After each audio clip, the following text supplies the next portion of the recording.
The Hellbound Heart, Clive Barker. Now, we need to get this out of the way. I don't know about you, but this edition, it costs like a full-fledged novel, 500 pages and onwards. This has the price of a full-fledged novel, and, I just don't know why. Perhaps it is because of the cover.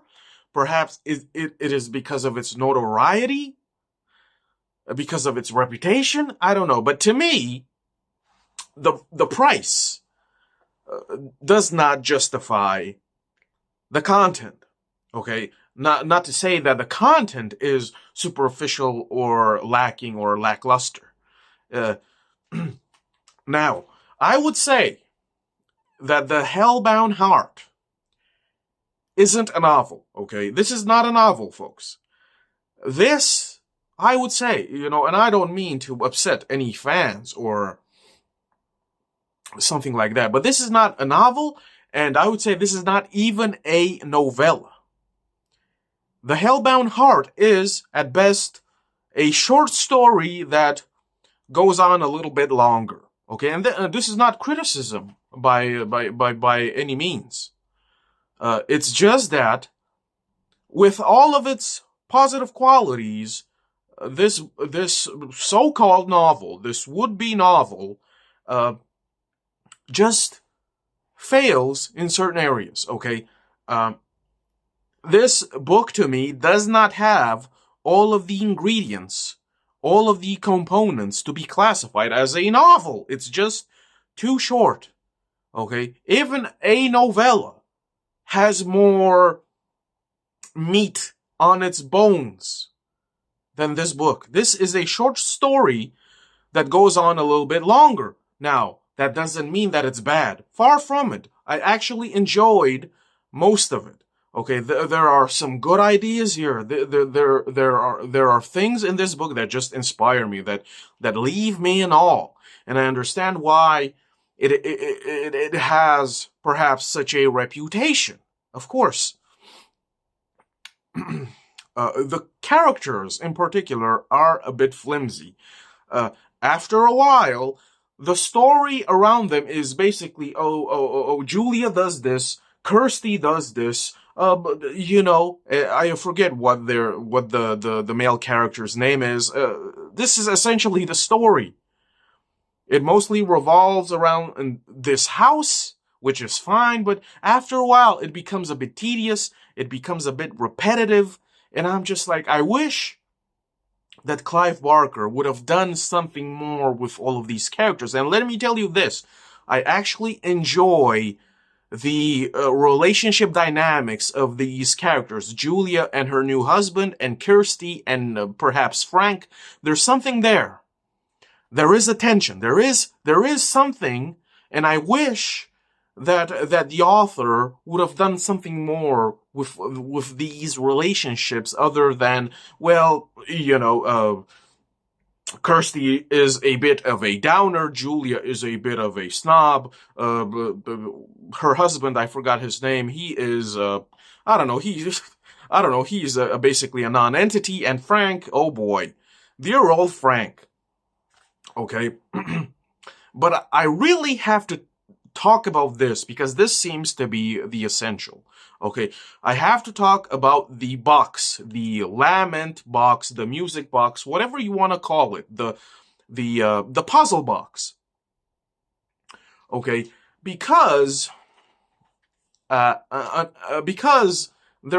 aren't a lot of details in this book. I keep on wondering, well, what is the catch with this box, with this puzzle? Okay, because of course. Listen, I'm rambling a bit. If you didn't know, I forgot, I don't accurately know if this book or Hellraiser the movie was what influenced Kentaro Miura to, write Berserk. It's one of his influences, whether it is this book or the movie. The puzzle box in the Hellbound Heart is a bit lackluster. What do I mean by this? Because at the end of this book, it doesn't seem to have any positives to it. Like, what's the catch here? Because Frank, being the gooner that he is, okay, Frank just has experienced like pretty much everything that pleasure has to offer in terms of sex, drugs, thrills of every kind. He has experienced a lot of these things. He has reached basically the apogee of climaxing in every way, in terms of pleasure. And because of this, because he has just plunged into excess for so many years, now he is a bit, what you might call it, he is a bit empty on the inside. Nothing titillates him as before. He is suffering from burnout, right?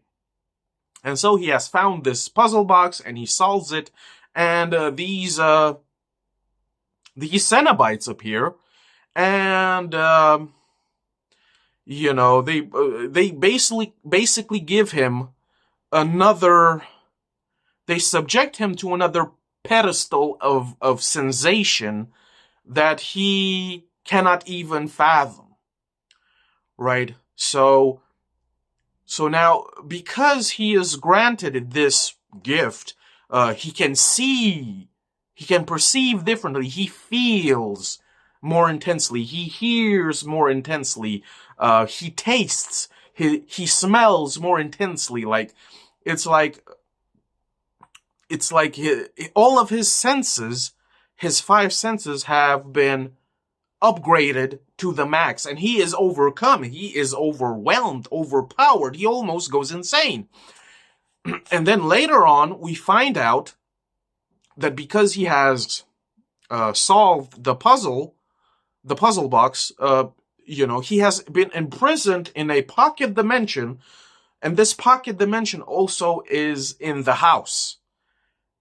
So he has basically been imprisoned in a pocket dimension, and I don't know, I guess he is being tortured by all of these intense sensations, right? And until Julia keeps bringing him sacrifices, because Julia brings sacrifices in blood. Basically, she kills people, and Frank absorbs the blood and he becomes more physical. That is how he escapes his prison of sensation. And now he is back in the physical world and he materializes. He is a body without skin. You can see his muscles, his tendons, his veins, and slowly but surely, with additional sacrifices, he becomes more of the person he was. But this is what I want to talk about. Is so it seems to me that the puzzle box doesn't really have a positive. The puzzle box, the lament configuration, is a trap. It's a trick. It is, you get tricked, and no matter what you desire, whatever it may be, you in the end up suffering. So no matter what it is, be it immortality, power, even godhood, whatever it may be, somehow the cenobites turn it into some sadomasochistic torture where you suffer regardless of what you desire. It could be pleasure, it could be power, it could be immortality, it could be all of this and more. Somehow you still end up suffering, and somehow you still end up being the victim that suffers.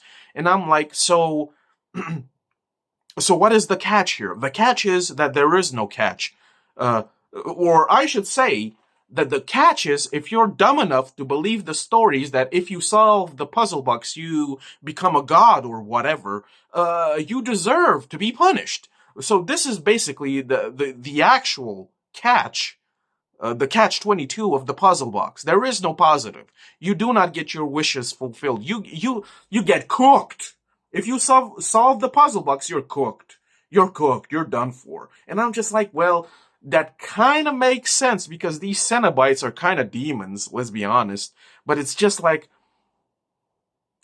I, as a reader, I have the perception, I know things that Frank doesn't know. My question is, why should I care if the puzzle box is just a trap and that's it? Fuck you, get out of here. Why should I care as a reader? I'm not that invested because other people that will find the box and solve it will also be subjected to torture. So that's kind of one-dimensional in my view. And here we go into Berserk, because in Berserk, Kentaro Miura went to the next level with the Behelit, where in the Behelit, with the Behelit in Berserk, yes, you have to sacrifice your most precious thing, and you will go through a lot of tortures. You will endure hell itself. But at the end, you will get something in return. You will suffer like nobody else has suffered, but you will also get what you want. You will either be turned into a apostle, which, from my, I guess you will be immortal, you will be monstrous, and you will be crazy powerful. Number one. Or, if you're truly super duper special like Griffith, you will become a god hand, a true god of evil, or I should say a true demon, right? So, when it comes to Berserk and the Behelit and the god hand, the 5 demons, if you somehow get your hands on the Behelit, you will sacrifice the most precious thing and suffer tremendously. But at the end of the day, in Berserk, if you have the Behelit, you might get something. You will get something in return. It will be power. It will be immortality. It will be something beyond mere humanity. Okay? And that's great. That's good. That's forward thinking. It's not one-dimensional. It's not simplistic. It's not simple-minded. Whereas in the Hellbound Heart, Clive Barker, I mean, again, I understand that the cenobites are demons. They don't give a shit about whatever your wish is, and they only know sadism. Okay, but I'm just like, it's so like it's like having ash in your mouth. Like Frank, at the beginning, the first chapter or two, Frank goes through this struggle. Like he is basically a doomer now. He just doesn't have any feeling. He is empty. He is hollow on the inside. He doesn't get any pleasure from anything, and he doesn't get any pleasure from living. And he fasts and he meditates and he isolates he isolates himself in this house, and he focuses on the puzzle box only. And finally, he solves it.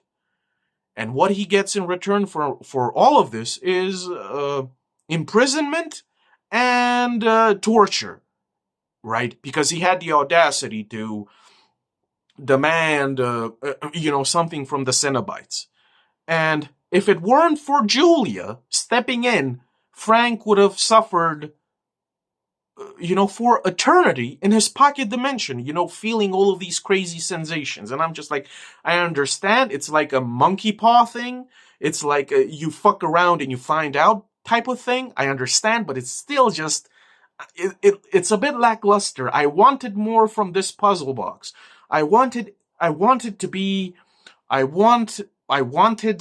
be multi-layered. Something more like, first of all, again, how Clive Barker just drops the ball and fumbles. Let me show you the perfect example. Frank finally escapes from the puzzle box. He just keeps on getting more power because of Julia. She sacrifices people, and Frank gets more physical because of the blood, right? So he has escaped this prison. He has evaded the trick. He has escaped his trap. And I would think that, okay, this should this should entice the cenobites. This should intrigue the cenobites. They should be like, okay, Frank, I see you, playboy. Okay, you got that dog in you. But no, the cenobites are not interested. The cenobites, especially Pinhead, is like, oh, Frank escaped. Well, we gotta do something about that. That nobody escapes us. We're gonna have to do something about that. And I'm just like, the only thing that the Cenobites want is to recapture Frank and punish him some more and put him back in his prison, I guess. Instead of being, okay, Frank, you escaped. We're gonna we're gonna test you some more, playboy. You think that prison in the pocket dimension was crazy? We have something in store for you. You don't know what hell is, playboy. That was just the first level. That was just the tutorial, Frankie. Okay, that would have been nice, but no, they're just like, yeah, we're gonna torture you some more, boy. We're gonna put you back, or whatever happens to Frank after the Cenobites get him back. I forgot, because it was so bland, it was so plain, so basic. Clive Barker, in my view at least, did not even try, did not even think of elevating his story to another level. Okay? Because there is no reward for Frank escaping his prison. And his punishment for escaping the prison isn't even that severe or crazy or out of this world. It's just like the Cenobites are a bit irritated. They're a bit the Cenobites are constipated constantly. So, I wanted more from this story. I wanted more from the Cenobites. I wanted more from our our cast of characters. I wanted more, because let me tell you, I've been criticizing this book and the author throughout this video, but I have to tell you this. This book has great ideas. This book has great themes. This book has crazy imagery. And I'm just shocked that Clive Barker just fumbled the bag every step of the way. Every step of the way. You had everything in the palm of your hand, and you just produced a basic bitch story. Never even dared to elevate anything, to improve, to innovate, to just... Listen, I'm being a bit harsh. I understand that he was a younger writer. Like, this book was released in 86 or something. I understand. I'm being too harsh. But I'm being too harsh because of this. I'm being too critical because of this. Because I wholeheartedly can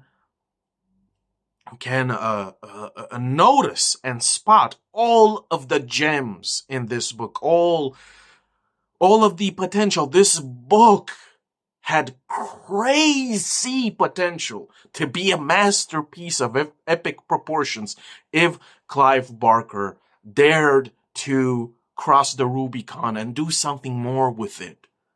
Right? If I were the editor of this book, I would have gently told Clive Barker, listen, you need to try a little bit more. Do something more with this. You are sitting on a gold mine, brother. Right, brother? And you're fumbling the bag every chapter until the end. This is impossible. I cannot accept something like this. This book could have been a masterpiece in every way possible if he just tried to to explore these ideas further. If he explored some of these ideas more, my God, this book would have been a different beast, a different animal entirely. Okay? Julia is kind of in love with Frank because Frank has that, got that pipe, and he runs a train on her and blows her back out, and she wants more of that because her husband is lame. And this is why she kills people to sacrifice for him so he can come back, so he can clap her cheeks again. And that's pretty much it, because, again, I love the comparison between Julia and Frank, because both of them are just, they're tired of life, they're bored of life, they're blasé, they're jaded, and the author could have done something more with this other than, oh, you're bored, you want sensation? The Cenobites are gonna give you sensation, and it's gonna turn out to be hell. Sucka? Sucka? Because this is a catch-22. You didn't know that, now you do. Okay? So, yeah, and Kirsty, I liked Kirsty. I identified with Kirsty, and Kirsty, unfortunately, doesn't get a chance to shine that much because she is like, you know, she's that introvert, and she's shy, and she's timid, and she's simping for this guy that doesn't even give a shit about her. And, oh yeah, and at the end, you know, there's this mention of, I guess, the fifth cenobite called the engineer, or what have you. The cenobites are like 5 at least, but mostly 4 appear, and at the end of the 5th cenobite appears the engineer, and it's just, it's so vague. It's so random. I'm just like, okay. At the end, this engineer appears, and I'm just like, by this point, I'm kind of just over it. I just want this story to end. Again, maybe, because I'm a writer myself and I read a lot, I would think that this book needed another 100 or 150 or another 200 pages for it to really just pop off and reach the next level. It's just too short. It's just too... What the characters do is monotonous. And let me tell you this, when we are introduced to the Cenobites in the first chapter or the second chapter, yeah, that is a shocker. You're just... Yeah, Clive Barker nailed it, but afterwards I'm just like, all of these Cenobites are just these sadomasochistic BDSM fans, and they're just like, oh, look at me, I got hooks everywhere, boy, and I like pain, and ooh, pain is pleasure, and pleasure is pain, and I'm just like, okay, move along now, Sonny, right? So, I wanted more from the Cenobites, of course. I mean, they're cool, but they're kind of lame as well, because they never go outside of their, template of being these just, somber gods or demons that just like, oh, you open the box, you shall feel pain, because I am pain, or whatever, right? So, Clive Barker had a lot of resources here to work with, but he listen, I don't know the backstory of writing this book. I don't know the story, how this book came about, but right, it's just lackluster, unfortunately. I'll say it again. I'm criticizing this book so harshly, so sternly. It is because I can detect and discern all of the potential, all of the ingredients that could have made this book an absolute masterpiece. And I'm not saying that lightly at all. This could have been something out of this world if Clive Barker just sat on it for a while.